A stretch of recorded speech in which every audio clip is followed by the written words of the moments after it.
What happens when money stops being money? What if you woke up tomorrow and your savings, your salary, your entire net worth were suddenly worth less than a loaf of bread? Hyperinflation isn't some distant myth from failing nations. It's a pattern, a recurring economic death spiral that has destroyed countries from Germany to Zimbabwe to Venezuela. And the terrifying part, it always happens faster than anyone expects. Hyperinflation isn't just about rising prices, it's about the collapse of trust. The moment a population stops believing in its own currency.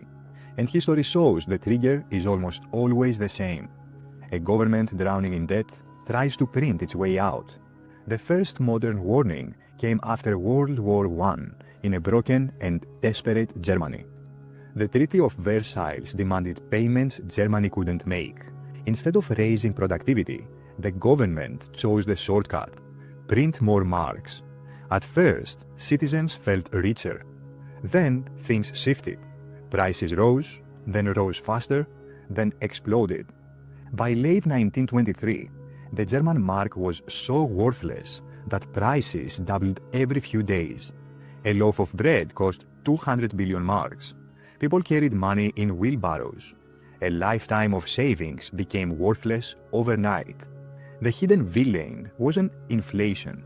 It was the illusion that paper money can be printed without consequences. But the pattern didn't end in Germany. Fast forward to the 2000s, Zimbabwe.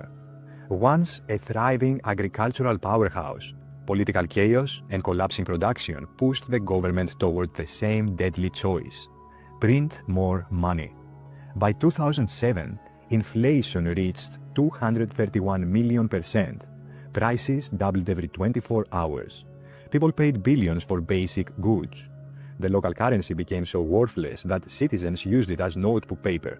Eventually, Zimbabwe abandoned its own money and switched to US dollars, but only after millions of people saw their savings evaporate.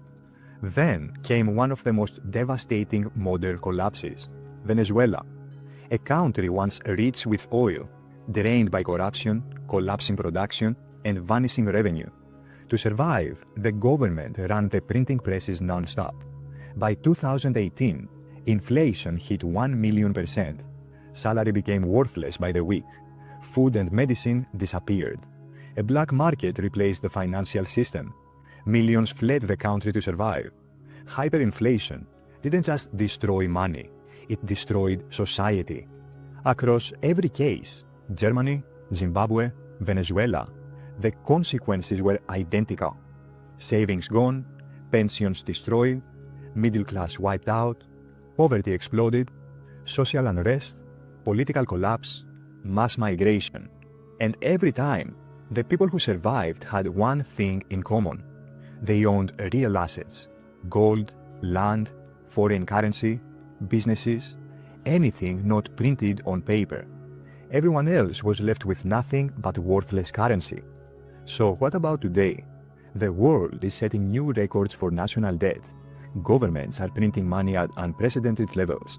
Crisis after crisis pushes countries closer to the edge. Hyperinflation isn't a relic of history. It's a mathematical outcome of bad policy.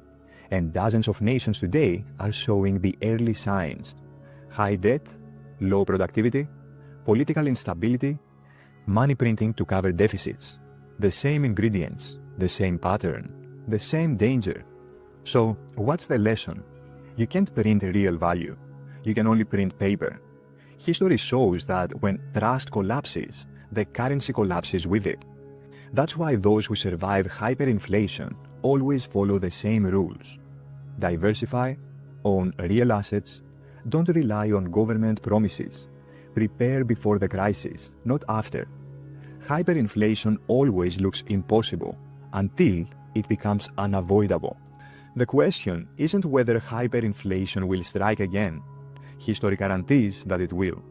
The real question is, will you be prepared when the value of money disappears? If you enjoyed the video, please do me a solid and subscribe, smash the like button. I'll show you where to look. Thanks for watching.